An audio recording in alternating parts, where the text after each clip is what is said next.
We are going on live now. Yes. Hello, Jyotiba.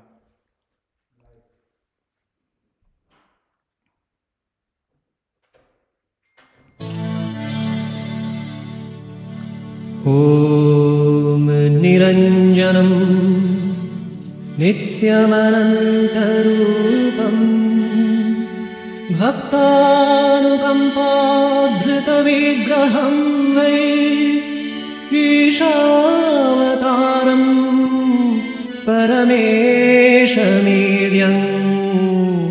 तं रामकृष्णं शिरसा नमामः.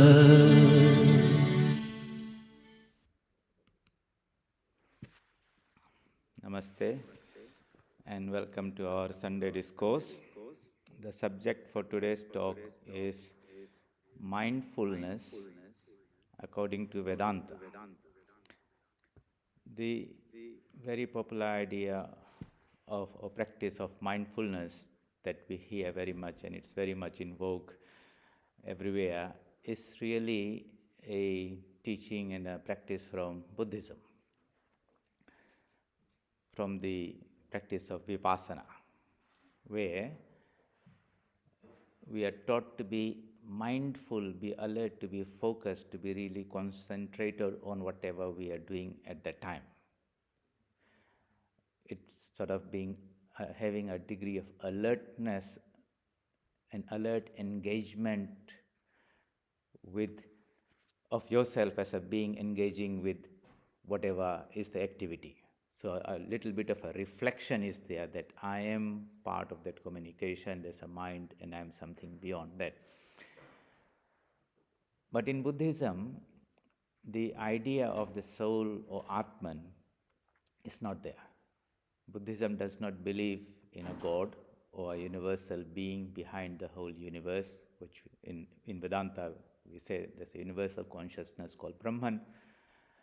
And behind this individual body, there is at a microcosm or individual level, there is an entity called the Atman, and that Atman is the more fundamental aspect of our being, the substratum on which the body, the ego, the intellect, the body, and everything is superimposed. The difference between Vedanta and Buddhism is that Buddhism says there's nothing permanent behind this apparent change. The sense of permanence that we see is really not there. Just like if you take a torch and you whirl it very fast, you get a feeling there's a circle. Actually, there's no circle, but a sensation, a perception of a circle appears. So what they say is really all that is constantly changing in a flux, but we get a sense of permanence, something substratum, something behind that which is unchanging. Vedanta says the other way. The reality is actually unchanging, pure consciousness. And on that consciousness is superimposed this whole variety of existences, right from Brahmaloka and all the divine beings to the human plane. Anything that has got name and form is actually a superimposition on something that is nameless and formless. So that's the difference. So when we talk about this subject of mindfulness, from the Vedanta point of view and from the Buddhism or Vipassana point of view, there will be a difference. Today, we will look it from the Vedanta perspective. So we have talked about what is a human being, that the physical body that we experience ourselves is only the tip of the iceberg. There is something, and we also experience, there's a mental aspect of our being, where thoughts and ideas are there, which we can manage and control and organize and plan and do things in an organized, in a planned way. We all have a mind. It's not a physical thing that you can see, but you have thoughts and ideas. You know where they're stored, or you can retrieve them in your memory, you can organize them, you can do things with your ideas and knowledge. But there is something that is controlling those thoughts and ideas also. That part, even though we are always using it, we are not always conscious of it. That is called the buddhi part of it. And In those people where this buddhi part is strong and awakened, they have a better control over their thought process. They can organize their thoughts, they can remember things, they can plan beautifully, they have a lot of clarity in their mind.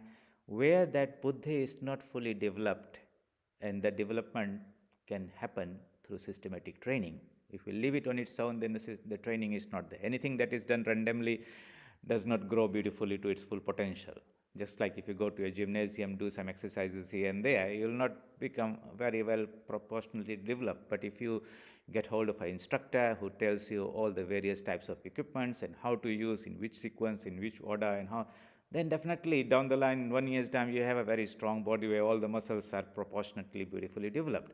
Likewise, the buddhi is a faculty within us, and if that is not properly systematically exercised, it just grows in some way. Not a very powerful tool that we have in our mind. But if we can grow and develop that in a proper way, then we have a very, very powerful tool in our hands. And you'll find that all those great people in the world, whatever, if they have achieved something, they had this wonderful control over their mind because they had this wonderful development of this inner intellect or buddhi, the power of discrimination. The world will bombard you with a lot of information. How you filter the essentials and the non-essentials and what you do with that, that faculty should be there. And you should be able to hold on to your, so you plan something, whatever you want to do, and have clarity on the goal and you execute it through that. That inner development is very, very important and essential part of a spiritual discipline for sadhaka. That's why when we sit down and meditate, we take a object of visualization, some aspect of the divine, we take a mantra that is a counterpart of that particular aspect of the divine, and when we repeat that mantra and do the visualization, we have to have a sense of that I am the observer of that mental activity. So in the mind, an image is happening and a thought is rolling through, which is a mantra, but I am separate and different from it, and I am aware of it, and I am detached from it also. That capacity, this separation from the mind of being somebody different is very, very important. Otherwise, you think, I am thinking. No, the mind is thinking, but I am observing the thoughts coming and going. Having that observer, capacity, a detached observer capacity is very, very important. And you'll find that mental health and all this is when we don't have that capacity. An emotion comes, anger comes, and I become angry. I don't say there's a wave of anger passing through my mind, it's not very good, I should check it, I'll not get attached to it. No, we become angry with that. And before you know, it sweeps us and takes us away. We lose control. So this capacity of being able to detach and separate ourselves from that particular emotion or the thoughts and ideas that are coming, and express only those which we would like to express and say no to those which we don't. That is the Viveka Shakti, the Buddhi power is there. But that Buddhi itself, even though it sounds to be intelligent and has got its intelligence, it itself is only part of matter, which is non-intelligent, jada. The real power comes from the real source of consciousness that is behind the intelligence, so to say, and that is the Atman. So our mind is somewhere in the middle of it. We have the physical body in which these 5 senses are embedded. The external world is there of names and forms that's constantly bombarding us with various types of signals, sounds and visual and tastes and touch and all those things. These signals are entering through us through these 5 sense organs, going into a mind space, creating some disturbance, we call this vrittis, some perception is happening. All that we are talking about happens so fast that we are not discriminating the individual steps out. And the natural tendency of the mind is to be going outwards through the senses to the external world. That is a defect by constitution in every human being. And that defect has to be rectified if we want to go inwards. So the Kathopanishad, one of the verses says, Paranchi khani Vyatrinat Swayambhu Tasmat Parang Pashyati Na Antaratman. Parang means outside, external. Khani means the senses.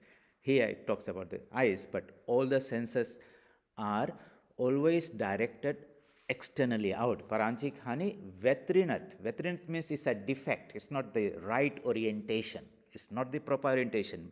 You are looking in the wrong direction type, sort of say. Swayambhu. Who is Swayambhu? The Atman inside is the self-created being. What he has done?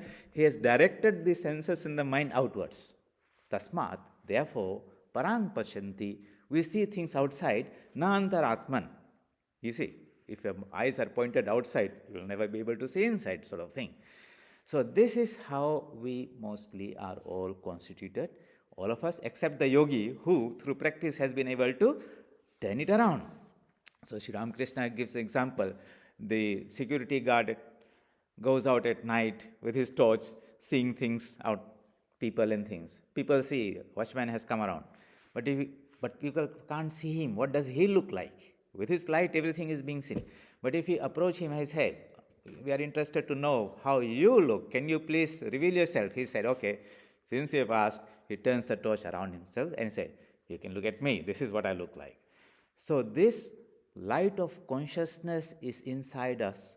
It shines throughout this mind and the senses, and it reveals these various things of the world. But if you want to know what is that light itself like, then we have to ask it or pray to it or engage in such a way that the light is then turned inwards. That desire to see the source of that light, to see the illuminator and not the illuminated. Okay, the outside things are illuminated. With the light I am showing things. But what is that light which is revealing everything? I am not interested so much in the things that are revealed, but that which reveals the things. Okay, that is the starting point of spirituality and religion, truly.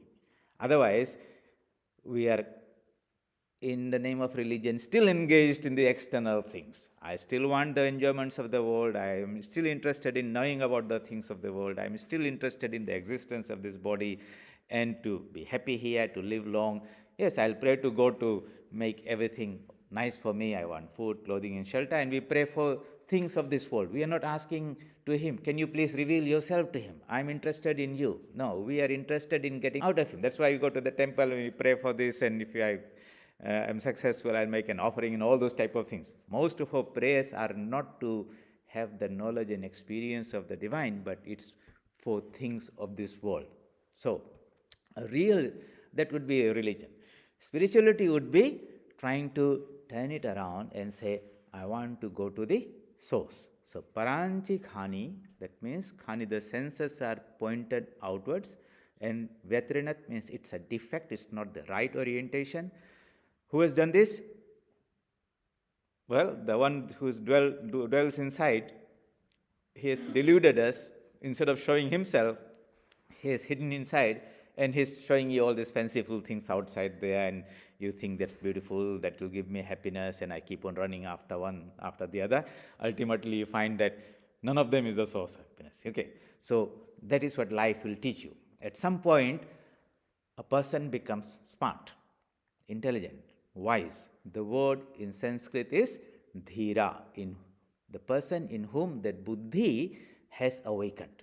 Okay, so he has been running after happiness and things, and every time he gets for a while and it slips out, then after some time, maybe it takes some couple of lifetimes, and he says, no, something is wrong in my approach. There's a defect in my technique of getting happiness. I get a little bit of it, but it slips out. I get a little bit of knowledge, then it slips out. I live for a while, then this body becomes old and dies because of old age or disease. Something is wrong. I can't give up my pursuit for happiness and knowledge and existence, because that is my nature. I am Satchit Ananda. I am existence, I am knowledge, I am bliss. It's my constitution. I am looking for it, but where am I looking for? By error, by mistake, I am looking it in material things, because somehow when I was born, or this jiva was created, it was done, it developed that defect. That means Swayambhu Tasmat Parang, therefore he sees the external things, na antaratma, not the inner, antar means inner, Atma, not the inner self. Kaschid dhira, some wise person, pratyek atmanam aikshat, he wants to see the pratyek atma, the inner self. Avritte chakshu, avritta means inversion. He turns it around and said, not out there, let me turn it around. And what does he get? He realizes that being which is unchanging, which is pure, which is perfect, in which there is no ignorance, is omniscient, which is absolutely powerful, is omnipotent, which is of the nature of freedom, there's no bondage, which is, so it's ever free, is ever blissful. That is the reward of this search. And it is so uplifting. Where was it? It was there all the time inside me. But in ignorance, I was looking at the reflections out there and thinking, that is beautiful. No, it is this inner light that was bouncing back from that thing, coming back to me, and I, in error, did not understand. I thought that light, that object itself is the source. Really, I am the source of all that. So that discrimination happens after a lot of experiences, and you can expedite that process by benefiting from the teachings of and experiences of others who have walked down that journey. And we do that all the time. We don't go around studying chemistry, physics, maths on our own, doing research in a laboratory. We take the advantage of all the knowledge that has been discovered by so many scientists and put together in our school curriculum. We go, and in a couple of years, we have accumulated so much knowledge, which if we had to do on our own, will be virtually impossible.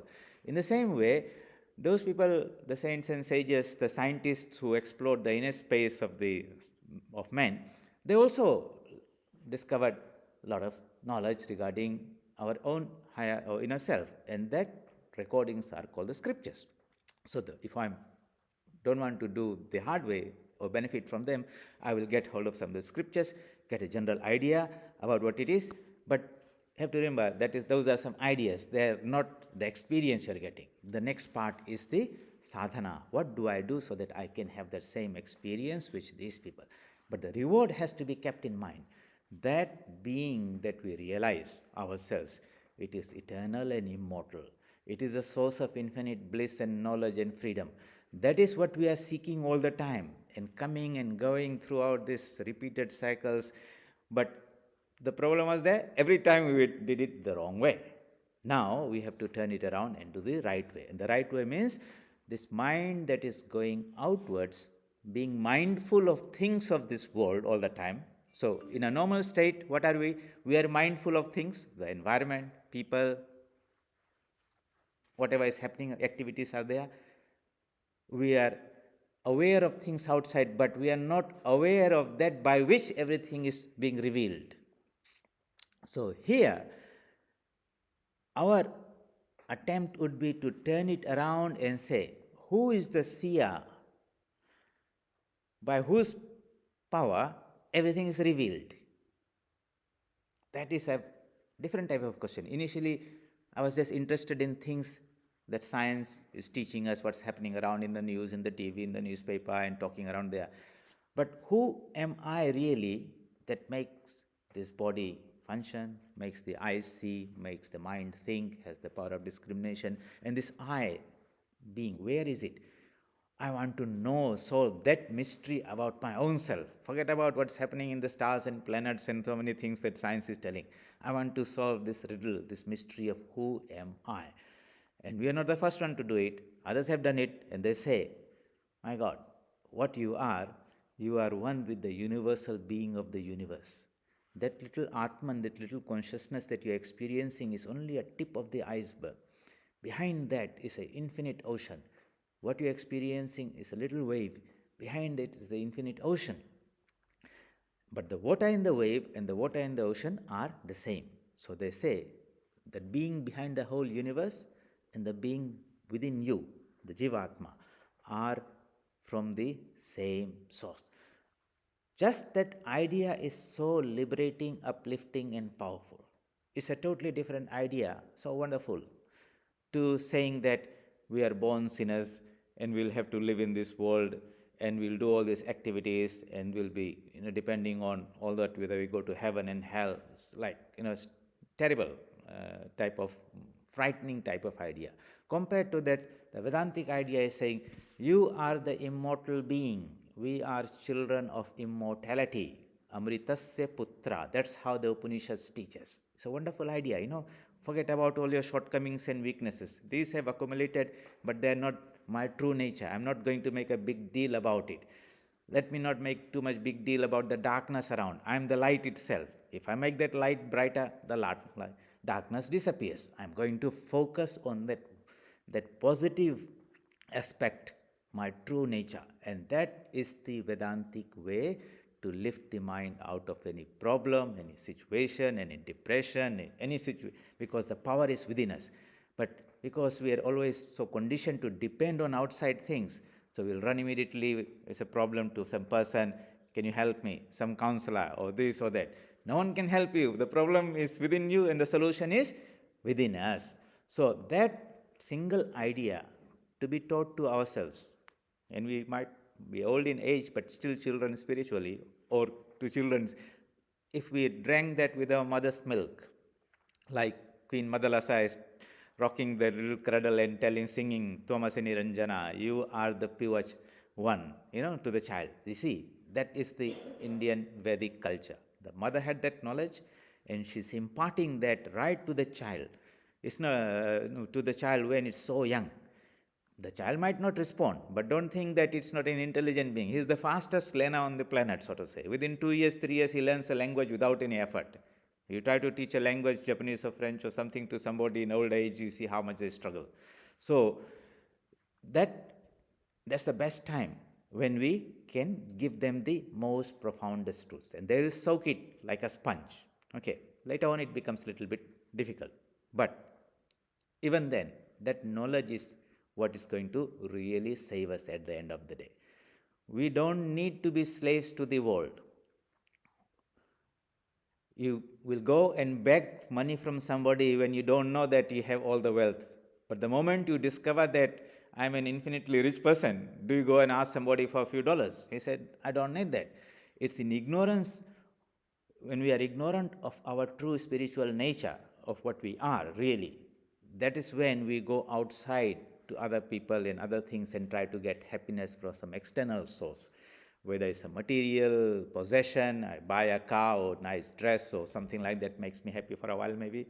Or I have some particular experience, go as a cruise or something and see something like that, or have some nice food or something, listen to some music in a concert or something, all sense enjoyments. But the moment you leave that, you close your eyes, you're back here, all that happiness has disappeared. We don't want those little transitory, temporary type of things. When that permanent, infinite bliss is our nature. Akhand Sat Chit Ananda. Nitya Shuddha Buddha Mukta. Nitya means eternal. Shuddha means absolutely pure. Nothing can corrupt it, contaminate it anyway. Yes, some dirt will accumulate on the mirror of the on the mirror, but that does not really, it can be cleaned away. So the mind has got all these types of thoughts and ideas. They're not just like some little bit of dust that has settled in there. Don't make a too big deal about it. My mind is negative, all these bad ideas are coming. No, that can be all swept away. They cannot ever pollute the Atman itself. The Atman cannot be contaminated. The scriptures say, for example, in this room, there's clear space. Now, if somebody lights up a fire, and this room can be filled with smoke. Okay, you can't see things around there. And you say, it's all too smoky, not comfortable. It has contaminated the space. You open the window and put the fan in there, in fact, suddenly slowly the smoke disappears. But did the smoke really contaminate the space? No. It just came for a while, disappeared. Likewise, the thoughts and ideas that are in our mind are like the small particles, so to say, hanging in the mental space or consciousness space. And the wind can blow them away, and you will have that clean, pure space within yourself where everything is shining, luminous. Okay. So, somehow, this mind has been accumulating vrittis and thoughts about material things, and that is what is really populating our mental space. From childhood, we have been collecting all this information, ideas, and thought, but we did not collect so much of the ideas and thoughts and knowledge about the inner Atman. So when we are doing our scriptural studies, we are having satsangs, we are doing devotions, bhajan and puja, we are creating those new spiritual vrittis. Okay, they might be very small compared to the rest of it, but at least it is developing. And it's not the first time you are doing, we have done that in the previous lifetime. So when you start those ones which were spiritual samskaras from a previous lifetime, they will be happy, at least somebody is paying some attention, and they have rallied together, and suddenly you discover some spiritual tendencies in such people, and you say, oh, we never knew that he was so religious or spiritual, or had so much interest in spiritual topics and discussions. Where did it come from? No, you gave that person an opportunity and a proper environment, and those samskaras that were there from previous lifetime, they well up, and sometimes they will become very powerful, and they will guide him in that spiritual path, become a Swami, or really seriously pursue spiritual disciplines. So it's all in the mind. Whether it's good samskaras or bad, remember, they are only at the mind level. They can never contaminate, pollute, hide forever the Atman nature. The Atman is ever pure. That is the single idea. So, Paranchi Khani Vetrinat Swayambhu. Understand that we are not healthy. We are sick, in the sense we have left our true nature, our Atman nature, have become identified with this changing body-mind complex. This is not the highest state of being. Actually, it's pretty low. And I should not wish to come back here and stay there again.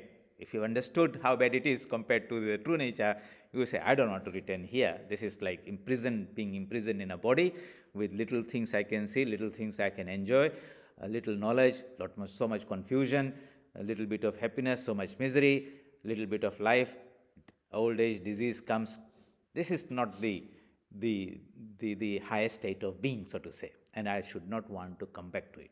While the scriptures are saying, people who have realized the Buddha, the Christ, and all the great saints and yogis who have again and again, rishis, verified that truth, they say, don't get deluded by this external human form and human being. There is a spiritual counterpart of it. That is your true nature. And when we read and hear about it again and again and again, Shravan, listening, Manan, thinking about it deeply, at some point the desire will come, if I am that such a wonderful being, what am I doing with this human existence? How do I get out of this? And that's when, and at the same time, the world will whack you around, because you go out there and you get your fingers burnt, you go out here, you get, misled, and you find that there's nothing there, everything is so unsubstantial. Older people will say, Duniya mein kuch nahi hai. Young man was full of hope, and I will do these wonderful things. If somebody advised him, he will not listen. Just sober up. Life itself is a great teacher. Painful experiences are even greater teachers. But at some old age, that person says, this is everything, I'm about to go, and everything that I worked hard for are meaningless, will be left behind. That wisdom, suppose, was available to the child, and it happens. So after again and again you keep on coming, that sum total of that wisdom becomes available to the young man. And he says, many times I have walked that path, every time it ended up in this situation, I worked hard, this time I'm going to avoid it. And this time I'm going to seek for happiness, seek for knowledge, but not out there, somewhere inside. That making that U-turn is the real turning point, and that's the start of spiritual life. That is called Vairagya. Raga, coloring it. I thought happiness is out there. Vairagya, I understand it is not there. Okay, that awakening, that when it happens, the person is called a dhira. So, kaschid dhira doesn't happen in one in 1,000 maybe. Pratyagatmanam aikshat, he wants to see the inner self, okay, and experience. Avritya chakshu, what does he do? He turns around all the senses. Don't go outside. Puts the block, puts on the brakes. It's not there. What you are seeing is within us. And I'm going to sit in a quiet. So he doesn't go on these cruise and these tours and all those type of things. He says, the joy that I'm going to experience there is within me. So he finds a quiet place, moves away from all distracting influences from people and associations who are going to take him out all the time and engage him in the world. he becomes slightly different, not normal according to the in the world, because he's not doing the usual things that other people should doing. And people, you might lose some friends. Okay, they don't invite you, or they invite you and you don't engage in the conversation with that same zeal, whether it's about politics or sports or this is happening, that is happening. You're not interested in that anymore. And so you don't engage with them in that conversation, and they say, hey, this person is not much fun, let's not invite him, he's not good company. It's good for you. Then you have been saved and got that much time there, and what are you going to do with that? Well, now you've got another purpose and mission. And he says, I'm going to aim for the Everest, not climb the small little hills there. I'm going to aim towards that goal of self-realization. Why? That is so wonderful compared to what the world can give me. See, that re-education is very, very important. Then, when the temptations will come to draw your mind out there, you can put on the brakes. Yeah, and sometimes your old habits will drag you out there, okay? Because mind has been so conditioned, and the pull of the society is there. If I don't behave and be one of them, then, and I want to be I'm not strong enough to stand on my own, and I don't care what the world says, so to say. But at some point, you'll have to make a decision to say, I don't want to bother whatever the world say. I don't need the world to validate who I am. Okay, what they think of me is immaterial. What I think of myself, that is more important. Okay, and that type of decision you have to make. And I will do something that will be really good for me. That will please me, not that will going to please the world, not necessarily. I'll work towards a situation where I'll free myself from all these enslavements, trying to make people happy. This. When you don't have that, then when this orientation is not there, then you are trying to get that from the world. You go to a restaurant, you take a meal and put it in the Facebook, and if the whole world likes so many likes, then you become happy. You went to enjoy that food, but what has to do with 50 people liking you? You see how we are dependent on what others think of me than what my own personal experience is. With the social media and all these things, the world is we're losing our center of gravity, and we have surrendered and made ourselves slaves to the world. Now this world makes us go up, or it makes us go down. That is the situation. Not very healthy. That's why a lot of mental health issues are there. We have to take that power back to ourselves and say, ultimately, the ideal situation is, I'm not going to bother about what the world is. I've set the goal, it's wonderful, I've thought about it, and I'm going to aim for that. People might think I'm not normal, one of them, it does not matter. So, mindfulness in the Vedantic tradition is not being mindful of what the outside world is saying and doing, all right? It's not being bothered about the things of happening around there. It's being mindful of that light of consciousness that is within me. Avrikta chakshu, inwards, turn it around. That avrikta means inward. And so, what does it mean in a practice? Okay, so if you're not going to engage in your own prayer and meditation, what do? You shut out the external world because you go and sit in your quiet room or cave or temple, wherever. You close your eyes, put off the radio and TV and everything. You don't want that signal to be going in there. You visualize the divine yourself as a divine being, that I'm a physical body, there's a mental body, there's a causal body, behind that is an ocean of consciousness. That is the fundamental part of me. And in that consciousness, I visualize a divine presence, which is my own higher self, so to say. Your chosen ideal is your own self, your divine self, so to say. And you are beginning to have an engagement with that. You use your power of imagination and visualization as taught by a spiritual teacher. You have that conversation with the divine presence within you, which is the repetition of the mantra, establishing that communication, and you feel something good happening within you. The center of calmness is there, a silence is there. You feel some inner beauty and joy there, and you didn't miss what the outside. Actually, this was a better thing than spending whole day out doing some picnicking or something, you might say, when you come back tired and all that. Here, it was so refreshing, recharging. You say, I like my own company better than the company of the world. That is the important point. Many of us don't know how to live with ourselves.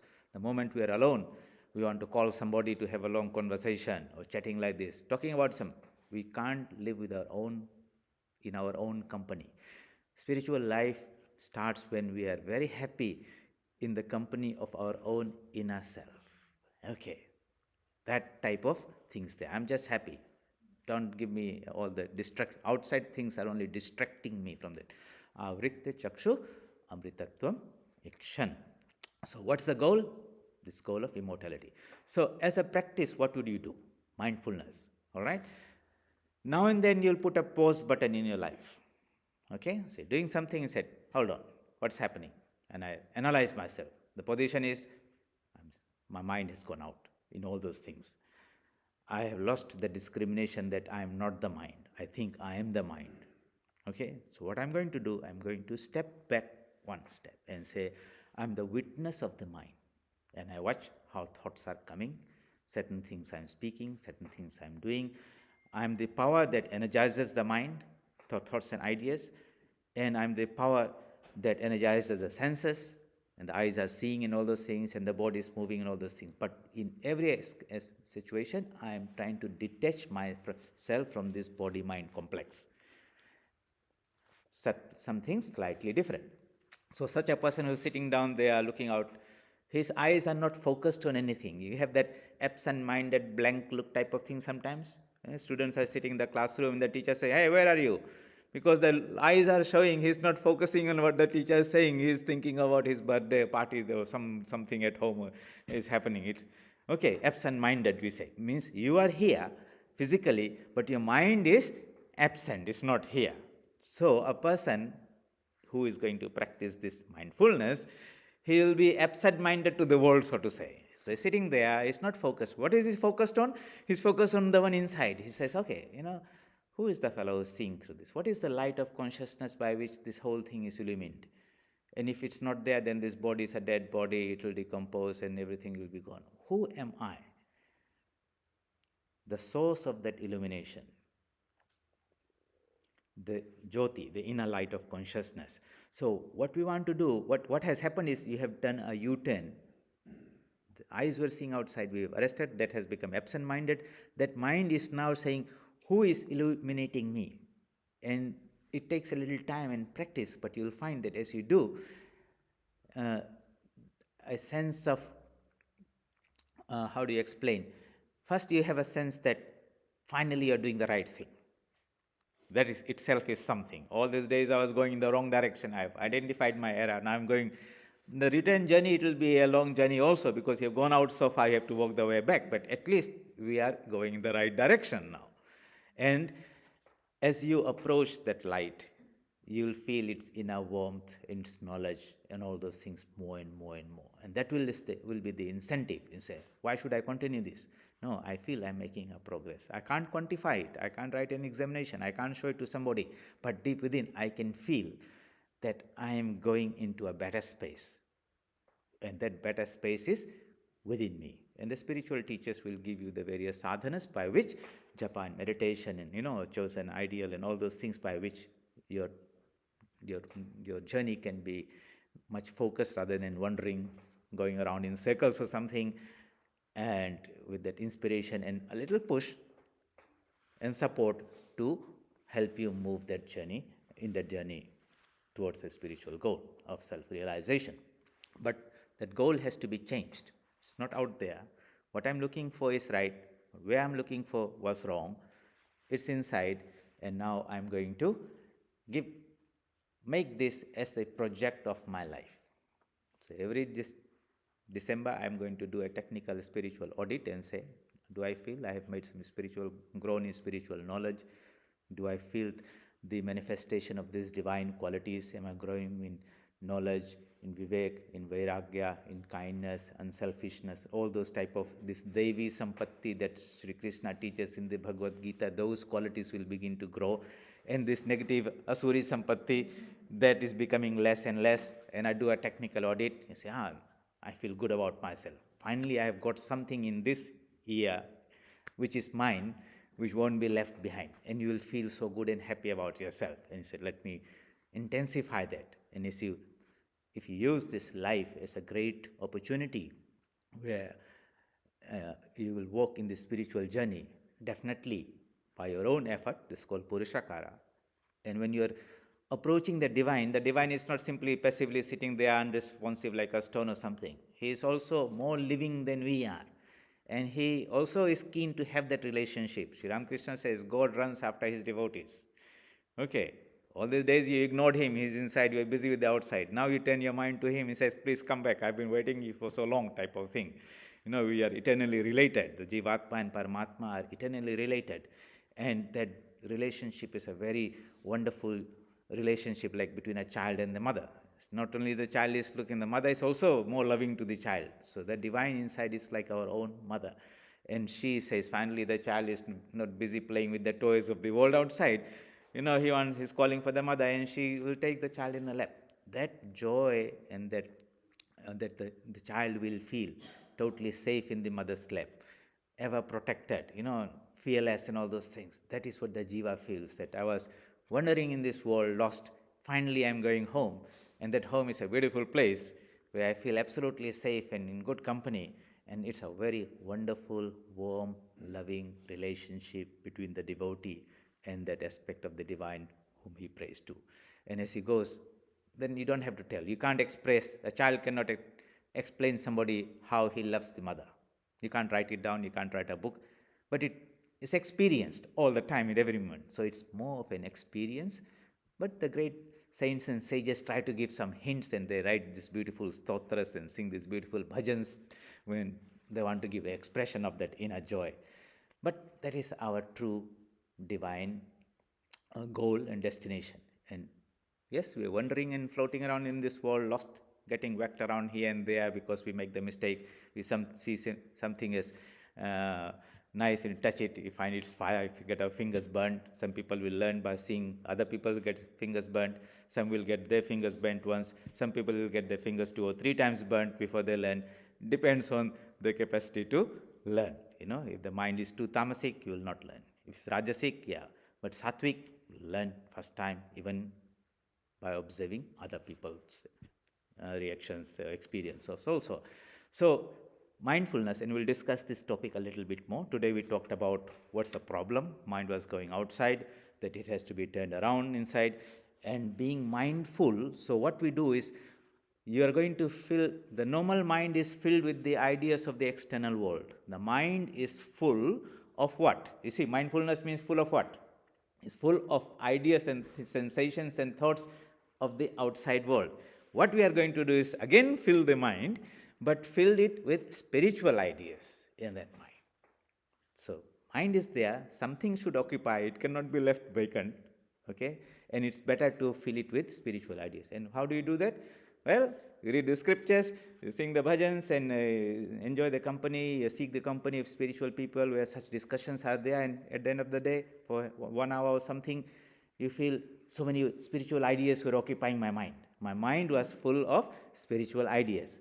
And then I sit down and contemplate on those Shravan, you have heard about it. Now I'm going to meditate and think about it. Manan, again and again. These are the ideas, the scriptures are talking about it. Let me think about it. Manan, Nididhyasan, I'm going to really drill it deep inside. Nididhyasan, I'm going to really meditate on them and make it, that one idea, illuminate, focus my whole intelligence and consciousness on that idea. You see, the mind is like a microscope.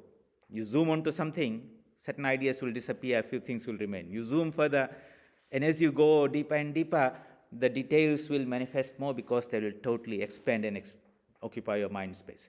So your mind has got so many ideas. When you zoom on, focus onto one, others go out. Some things will fill. As you improve the power of concentration, you can really drill down into the details of that idea. And you'll find that after some time, the words will disappear. The meaning will begin to reveal itself. You remove the meaning, then the essence which was being meant begins to reveal itself.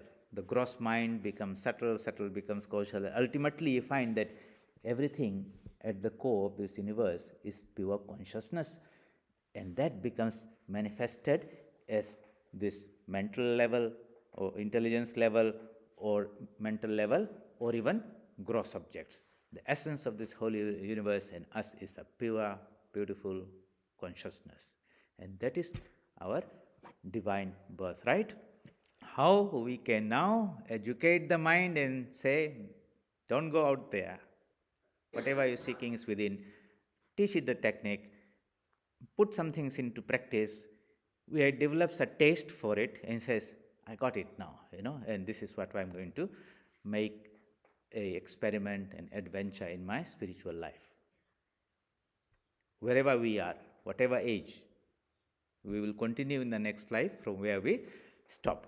So everything that is done, nothing is lost. Okay, Sri Krishna, Arjuna asked Sri Krishna, see, all these sadhana and things you're telling, a yogi is practicing all these things. Suppose he does not realize the truth before, when death comes. Is it like the rain clouds that fell down and everything disappeared? Sri Krishna says, nothing is lost. We just change the body and restart with the same mind and same journey in the next life. Maybe in a better place, in an environment that is more conducive, in a country, community, family, where that better support is there. And that's what happens, and that's how the jiva keeps on going back. So, what is the prayer? The prayer is to the divine essence that's inside all of us. He is the source of illumination, and we have forgotten it. We are too busy with the world. Now we are going to turn around the mind. But He is the one who is doing it. So we'll have to pray to Him and say, can you please turn the light not from the external things to internal things? And when His grace is there, then He says, okay, enough of the outside world, I'll take you home.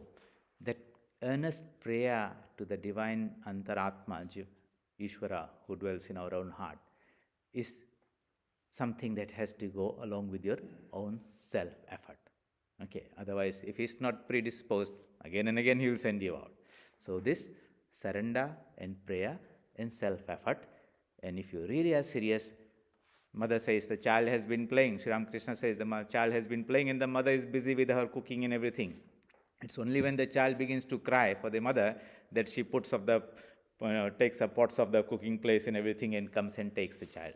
Likewise, the Divine Mother has sent us in this world and given us all these toys and things to play. When the child is not happy with these toys anymore, then it cries, and nothing will please stop that crying until he goes to the mother. When we really have that cry, Vyakulta, then you'll find the divine within us will also respond. And how do we increase that intensity of that yearning? The sadhana and study of scriptures and satsangas will stimulate that.